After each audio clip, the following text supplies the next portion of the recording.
تو جل کر راکھ ہو جاؤں گا۔ اب اس کے بعد رسول اللہ صلی اللہ علیہ وسلم خود فرماتے ہیں ایک بوکا ایک رف آ گیا، ایک تخت آ گیا، ایک تخت آ گیا، فرماتے ہیں اس تخت پر بیٹھا، وہ نور کا تخت تھا۔ تو نورانیت مصطفیٰ اگر صرف نور ہوتے، صرف بشر ہوتے تو آسمانوں کی طرف نہ جاتے، اور اگر صرف نور ہوتے تو جہاں نورانی فرشتوں کا سردار جواب دے رہا ہے کہ میں اس سے آگے نہیں جا سکتا، مصطفیٰ کبھی آگے نہ جاتے، تو پتہ چلا نورانیت مصطفیٰ سدرہ پر رہ گئی، نورانیت مصطفیٰ سدرہ پر رہ گئی۔ ارے نورانیت مصطفیٰ سدرہ پر رہ گئی، اس کے بعد جو رب ذوالجلال کی بارگاہ میں اور لامقام کی طرف گئے وہ مصطفیٰ تھے، اور وہ حقیقت مصطفیٰ تھی۔ وہ کیا تھی؟ حقیقت مصطفیٰ تھی۔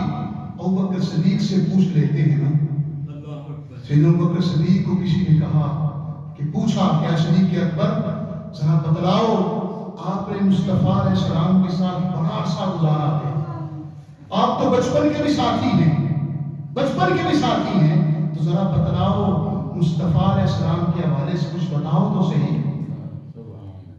تو آپ نے جواب دیا لم یعرفنی حقیقتی غیر ربی۔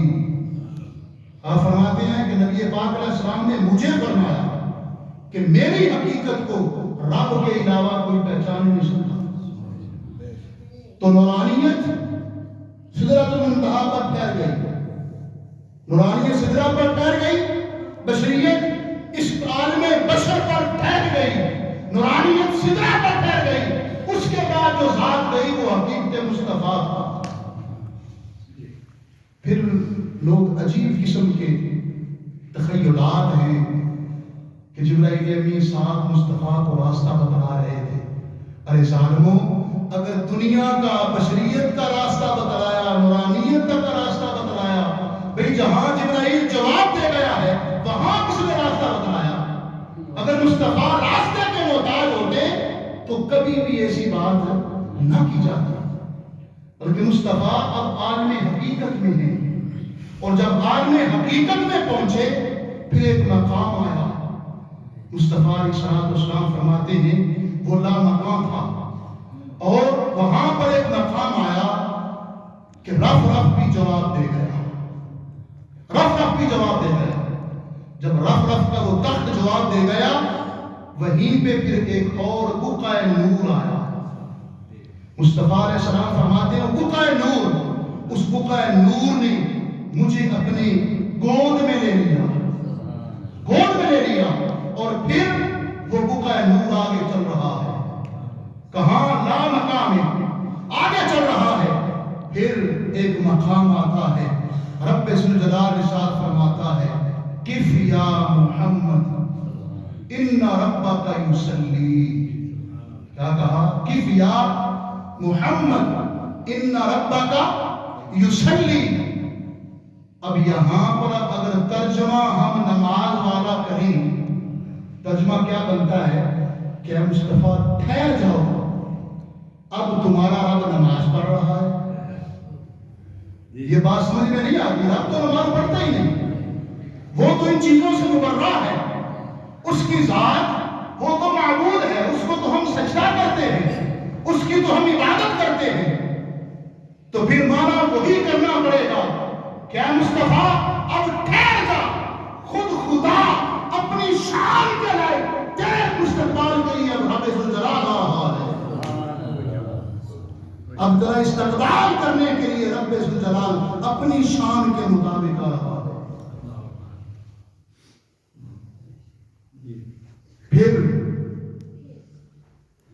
اب اس رب کی بارگاہ میں عرض کرتے ہیں مولا ملاقات تو ہوئی، ملاقات تو ہوئی، کہا تدنا، قرآن کے الفاظ ہیں۔ پھر فرمایا فقاب قوسین او ادنا، کہ دو کمانوں کا فاصلہ رہ گیا، دو کمانوں کا۔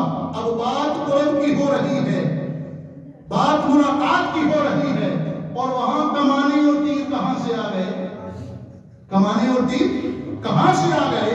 یہ ہمیں سمجھانے کے لیے، ہمیں سمجھانے کے لیے بھئی کمان کیسے ہوتی ہے۔ یہ دیکھیں، یہ جو ہاتھ ہے یہ کمان ہے، دوسری یہ کمان ہے، بلا تشبیہ و بلا مثال۔ ہمیں سمجھانے کے لیے پورا کا پورا واقعہ مثال سے پاک ہے، مبرہ ہے، لیکن ہمیں سمجھانے کے لیے وہ کمانیں دو تھیں۔ ایک کمان خدا تھی اپنی شان کے لائق، دوسری کمان مصطفیٰ کی اپنی شان کے لائق، اور وہ مثل معانقہ بن جاتی ہے۔ اب یہاں پر بھی کہہ سکتا تھا کہ بھئی ملاقات تو ہوئی لیکن دور ہی ہوئی، دوریاں ختم۔ آگے رب ذوالجلال نے ایک لفظ استعمال فرمایا، قرآن ہے، فرمایا او ادنا، اس سے بھی کم۔ وہ فاصلہ کیا ہے؟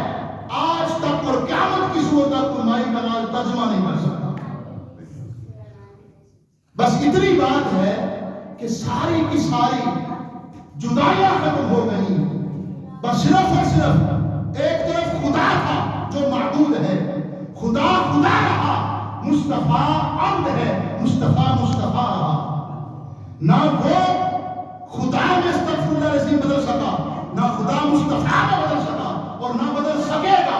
مصطفیٰ مصطفیٰ رہا، خدا خدا رہا۔ بس فرق یہ ہے کہ مصطفیٰ اور خدا اپنی شان کے مطابق بس ساری دوریاں ختم ہو گئیں، اور صرف وصال ہی وصال تھا،